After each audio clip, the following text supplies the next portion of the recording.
Hi hello, నేను మీ Anusha. Welcome to smart Anusha channel. ఈరోజు మనము పప్పుల వడలు చేసుకుందామండి. చాలా టేస్టీగా ఉంటుంది. ఎప్పుడు మినపప్పుతోనే కాకుండా ఇలా అన్ని పప్పులు వేసి చేసుకుంటే వడలు చాలా చాలా బాగుంటాయండి. చాలా టేస్టీగా ఉంటాయి. ట్రై చేసి చూడండి. మన ఛానల్ ఫస్ట్ టైం చూస్తున్నట్టయితే సబ్స్క్రైబ్ చేసుకోండి. ఇలాంటి మంచి మంచి రెసిపీస్ కోసం. చాలా చాలా టేస్ట్గా ఉంటుందండి. ట్రై చేసి చెప్పండి ఎలా వచ్చాయో మీకు. చేసుకునే విధానం చూద్దామండి. 2 కప్పుల బొబ్బర్లు తీసుకున్నానండి. బొబ్బర్లని నా పొట్టు తీసేసుకొని పప్పు చేసుకున్నాను నేను. బొబ్బర్లు 1 కప్పు మినపప్పు వేసుకున్నాను, 1 కప్పు శనగపప్పు వేసుకున్నాను.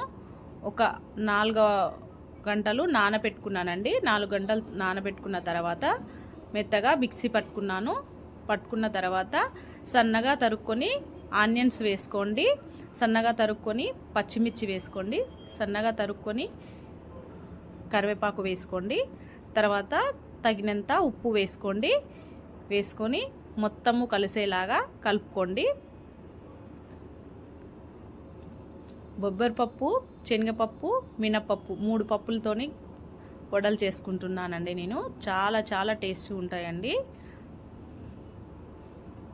ఎప్పుడైనా చేసుకుంటే మనం మినపప్పుతో చేసుకుంటాం కదా, ఇలా అన్ని పప్పులతో చేసుకుంటే చాలా టేస్టీగా ఉంటాయి. ట్రై చేసి చూడండి. ఇలా కలుపుకున్న తర్వాత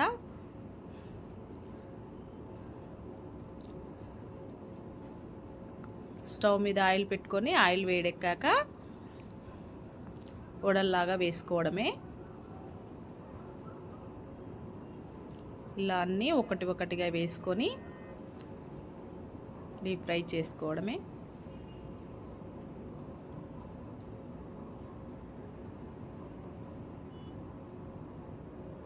చాలా చాలా టేస్టీగా ఉంటాయండి బొబ్బరి గారెలు.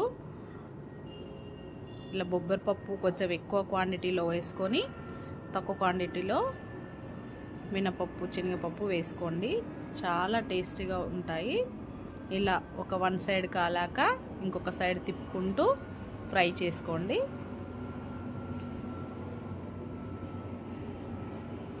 ఇలా గోల్డెన్ కలర్లోకి వచ్చేస్తే చాలండి. ఇప్పుడు తీసేసుకోండి. ఇలా అన్నీ తీసేసుకోండి.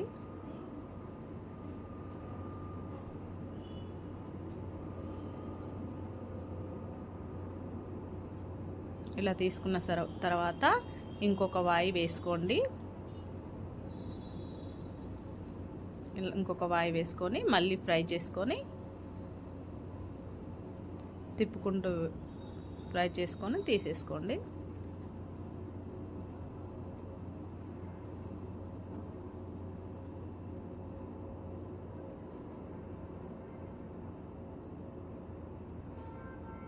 తర్వాత ఇదే పిండితో చిన్నగా బోండాల్లాగా వేసుకోవచ్చండి. ఇదే పిండితో చాలా బాగుంటాయి చిట్టి బోండాలు. ఇలా వేసుకొని కూడా ఈవినింగ్ స్నాక్స్గా కూడా పిల్లలకి వేసి ఇవ్వచ్చండి. మార్నింగ్ టిఫిన్గా కూడా తినేయచ్చు, ఈవినింగ్ స్నాక్స్గా కూడా చేసేసుకోవచ్చండి. ఒక్క పిండితోని 2 పిండి వంటలు చేసుకోవచ్చండి. మన ఇష్టం అండి. మార్నింగ్ అయినా చేసుకోవచ్చు, ఈవినింగ్ అయినా చేసుకోవచ్చు. ఇలా వేసి ఇచ్చారనుకోండి పిల్లలు చాలా ఇష్టంగా తింటారు.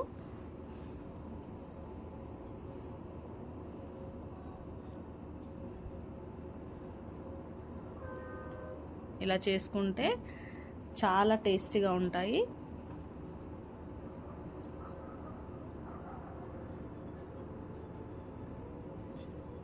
ఇలా గోల్డెన్ కలర్లోకి వచ్చేంత వరకు ఉంచుకొని తీసేసుకోండి. చూడండి ఎంత బాగా వచ్చాయో. చాలా చాలా టేస్టీగా ఉంటాయండి. ట్రై చేసి చూడండి. మీకు ఎలా వచ్చిందో కామెంట్ బాక్స్లో కామెంట్ చేయండి. ఒక్క పిండితో 2 చేసుకోవచ్చండి. స్నాక్స్గా కూడా చేసుకోవచ్చు, టిఫిన్గా కూడా, మార్నింగ్ బ్రేక్ఫాస్ట్గా కూడా చేసుకోవచ్చు. చట్నీతో సర్వ్ చేసుకుంటే చాలా చాలా టేస్టీగా ఉంటుందండి. ట్రై చేసి చూడండి. మా వీడియో కనుక నచ్చినట్టయితే లైక్ చేయండి, షేర్ చేయండి, సబ్స్క్రైబ్ చేసుకోండి. ఇలాంటి మంచి మంచి వీడియోస్ కోసం సబ్స్క్రైబ్ చేసుకోండి. Thank you for watching.